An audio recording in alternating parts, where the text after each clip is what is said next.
Thank you for stopping by. This is Jeffrey Weiss, your political activist, keeping you informed of local and world events. Today we discuss the rise and fall of America. The Roman Empire began with the crowning of Gaius Octavian Thurinus in 31 BC and fell to the Goths in 476 AD, a total of 507 years. The decline was caused less by battles won and lost, but more by gaping inequality and by leaders unable or unwilling to remedy that.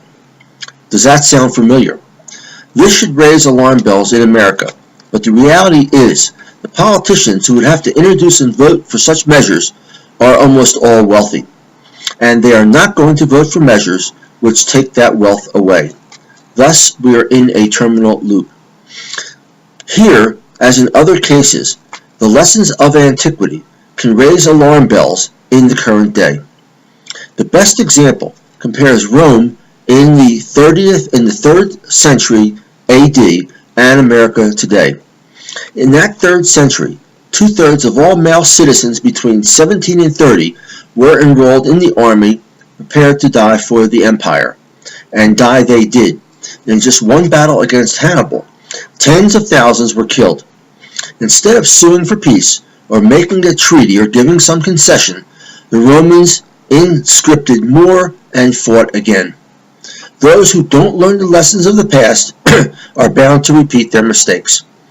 By the 2nd century BC, the former United Republic had split into two factions, one super wealthy, enriched by military conquest and opportunistic trading. They dined off plates of imported fish and drank vintage wine and holidayed in the Mediterranean villas. As a note, during the 2008 banking crisis, one investment banker had fresh crab legs flown in every day at a cost of $400 per delivery. In emulation of today's out-of-control investment houses, Crassus, a Roman nobleman, made his fortune in unscrupulous property deals, then used the money to buy political influence.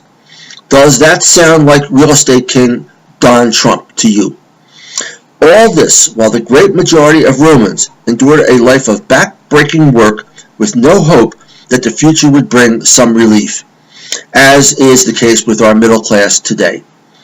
Rome had defeated its enemies abroad, but was undone from within by greed and inequality, and by politicians who breached the public trust, and by citizens who chose not to punish them.